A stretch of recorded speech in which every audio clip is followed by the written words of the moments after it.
મહત્વના સમાચાર ગીર સોમનાથથી સામે આવી રહ્યા છે। ગીર સોમનાથ જિલ્લાના તાલાળા વિધાનસભાના પાટનગર તાલાળા આરોગ્ય કેન્દ્રમાં વિકાસની વરસી વાસ્તવિકતા જોવા મળી છે। આરોગ્ય કેન્દ્રમાં દર્દીઓને બાકડા પર બાટલા ચડાવવામાં આવે છે। નર્સિંગ સ્ટાફના બદલે પટ્ટાવાળા બાટલા ચડાવતા હોવાનો ખુલાસો થયો છે। દર્દીને ભારે હાલાકી પડી રહી છે। હોસ્પિટલ અધિક્ષક ડોક્ટર હડિયલનું બેજવાબદાર વર્તન જોવા મળ્યું છે।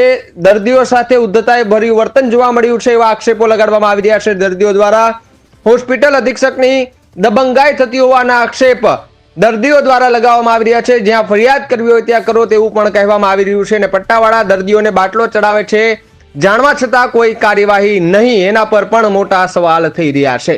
તાલાળા વિધાનસભાના 43 ગામના દર્દીઓને પારાવાર હાલાકી પડી રહી છે અને છેલ્લા 15 દિવસથી દર્દીઓને હાલાકી છતાં તંત્ર કે રાજકીય નેતાઓના પેટનું પાણી હલતું નથી। હવે ભાજપના રાજમાં સારવાર લેવા માટે પણ હાલાકી ભોગવવી પડશે। તાલાળામાં દર્દીઓને સારવાર માટે સરકારી હોસ્પિટલમાં બેડ નથી, બાકડા પર બેસીને દર્દીઓને લેવી પડી છે સારવાર।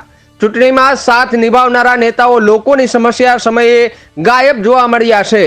જનતાના હેરાન પરેશાન ધારાસભ્ય અને સાંસદ પ્રવાસમાં હોવાનું સામે આવ્યું છે ને ચૂંટણી સમયે મહિના સુધી વિસ્તારમાં ફરનાર નેતાઓ ચૂંટણી બાદ વિસ્તાર માટે જ બની જાય છે મહેમાનો। નામ છે આસિયાના બેન। હું અહીંયા સવારની 7 વાગ્યાની દવા લેવા આવી। મારા છોકરાને સુવાસ છે, મેડિકલમાં દવા આપતા નથી। શું જવાબ શું આપ્યો બેન તમે મેડિકલમાં ગયા ત્યારે? મેડિકલમાં એમ કીધું કે દવા મળશે નહીં, ચોખ્ખાઈ થાય ને પછી દવા મળશે, ત્યાં સુધી નહીં મળે। મારા છોકરાને રાતનો સુવાસ છે તો આને દવા નથી આપતા, તો આગળ અમારી પાસે પૈસા નથી, તમે પ્રાઇવેટ દવાખાને જાય, અમે સરકારીમાં દવા લેવા આવ્યા છે, તો અમારે શું કરવાનું ભાઈ? નમસ્કાર, હું છું ભીમસિંહ પંડિત, સામાજિક કાર્યકર। અહીંયા સરકારી હોસ્પિટલની અંદર એવી લેબોરેટરી અને દવા વિતરણ બધું બંધ કરી દીધું છે અને હડિયલ સાહેબને ફોન કરેલો કે સાહેબ અહીંયા કોઈ દવા આપવામાં આવતી નથી, તો એવું કીધું છે કે તમારે જ્યાં ફરિયાદ કરવી ત્યાં કરી દો। અને જે સ્ટાફ છે એનું કહેવાનું છે કે ભાઈ અહીંયા કોઈ સફાઈ કરવા નથી આવતા, તો અમે કામ કઈ રીતે કરી શકીએ? તો એની જગ્યાએ એ પણ સાચા છે, કોઈ સફાઈ ન હોય તો કામ કરી ન શકે ડૉક્ટરો। પણ હડિયલ સાહેબે આવા જવાબ આપવા, એટલે મેન અધિકારી છે તાલાળા તાલુકાનો જવાબદાર માણસ છે અને ગમે ત્યારે ગમે એવો જવાબ આપે છે, એટલે આના માટે કંઈક કાર્યવાહી કરવી જોઈએ અને લોકોને હેરાન કરવાનું બંધ કરો। તમને પગાર આપે છે, સરકાર પગાર આપે છે, પબ્લિકના પૈસાનો જ પગાર આપે છે, તમને કોઈ તમારે ક્યાંય નેતા નથી આપી જવાના અને કોઈના કયા વગરનું કંઈ ખાવાનું નથી।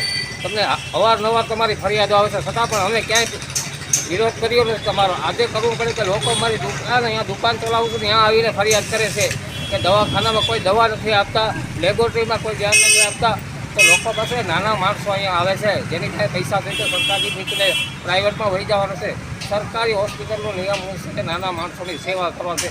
તમને સેવા કરવા મૂકાશે તો લોકોની સેવા કરો અને આવા ગુંડાગીરી કરવાના ધંધા બંધ કરો અને લોકોની સેવા કરો।